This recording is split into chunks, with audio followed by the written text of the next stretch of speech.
This is the Climate Story Project, where we share real stories about how climate change is shaping our lives. Stories that connect us, stories that move us to act. This is a project of the New York Climate Exchange, a nonprofit organization that's accelerating climate solutions through our unique partnership model and climate campus on Governor's Island. In each episode, you'll hear voices from different places and walks of life in our growing archive of personal climate stories, so that we can remember, reflect, and respond together. The story you're about to hear is from Isabel Avina. Isabel is a Youth Leadership Development Program Manager at Solar One, a partner of the New York Climate Exchange.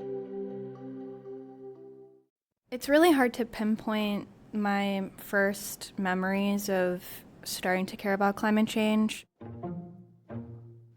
My grandma was the most frugal woman in the world, and she would keep everything like plastic bags and egg cartons and try to reuse all of the materials she had because she grew up extremely poor. She lived on an island, Lopez Island in the San Juans in Washington, and water was really scarce there. Whenever I would go visit her in the summertime, I remember her timing my showers, giving me 1 minute for my shower, and we kept a bucket in the sink whenever we did dishes and just kind of washed all the dishes with this one bucket of water. She didn't need to do these things, but she chose to because she had a love of the environment that she was around, and I think I sort of inherited a lot of those values from her. I also inherited those values from my parents. My mom was an outdoor educator and went to ranger school and was very passionate about showing me the natural world around me. I've talked to my mom a lot about the climate crisis, and she's apologized many times to me for the state of the world her generation has handed to me. I was really angry as a teenager with her and with people her age. I grew up in New York City. I witnessed many different environmental justice issues come to life before my eyes, especially being the age that I am. I'm 29, and so I feel like people around my age were some of the first to notice the real day-to-day impacts of climate change. If they were paying attention, we kind of started to notice them in middle and high school. Knowing that I wanted to work in the environmental field in middle school, I was really passionate about it up until I started college, and I studied environmental studies, and I experienced an extreme disillusionment with climate and environmental issues while I was in college. I entered this extreme depression where I was just in classes every day being inundated with all of this really scary doom and gloom information about how the world is ending. And I left college feeling like there was nothing I could do. I stayed in the field because that's what my degree was in, and I've come in and out of disillusionment with the field over time, but I'm glad that I've stayed true to it because, as we know, it is only getting worse.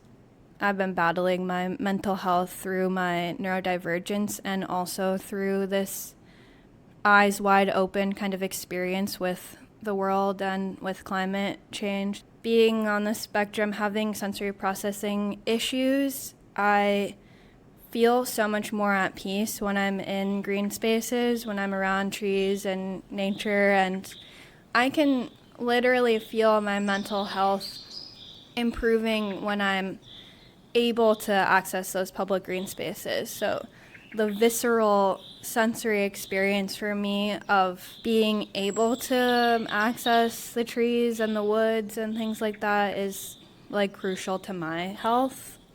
Mental health is something that my students always talk to me about every year. People who are thinking about this topic tend to have mental health issues. I've been a climate educator for the last 10 years. In my role at Solar One, I facilitate the Youth Advisory Council, which is a group of 7 high school-age climate organizers, all from New York. I want to empower my students to see the world around them in truth and in honesty, and give them the skills to think critically, talk to their peers, care about their communities, care about the world around them, and hope that they decide that they feel like inspired enough to do something about it. I would say we talk a lot about how climate change is an intersectional issue, and for many young people, climate change can be a great starting point for their political education. We talk about capitalism and colonization, and those being the root causes of climate change, and then how those issues also connect to all of the other systemic issues that we notice in this world that they've been handed. I really tried to persuade my students to see the bigger picture with the goal of trying to alleviate some of that climate guilt that I think especially younger generations are feeling these days. And then in turn is trying to alleviate some of like the mental health issues that they're experiencing just by being forced to live in the society they were handed. I was speaking to someone yesterday who told me in their work in climate, they try to bring their humanity, not their position. And I think like working in climate and working with people every day, I have to recognize that I am a whole human and I'm interacting with whole humans. So in those interactions, I need to see like the world in which people come from. Every person is a world in and of themselves, and I am too.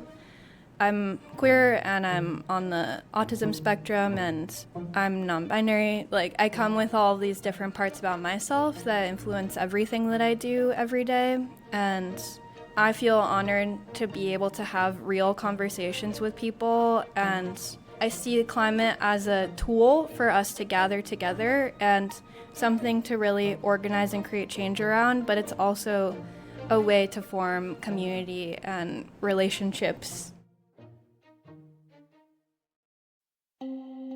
This story is part of the Climate Story Project. To find more stories and learn more about the New York Climate Exchange, visit nyclimateexchange.org and follow us on LinkedIn and Instagram. This episode was produced by Kylie Miller. Thanks for listening.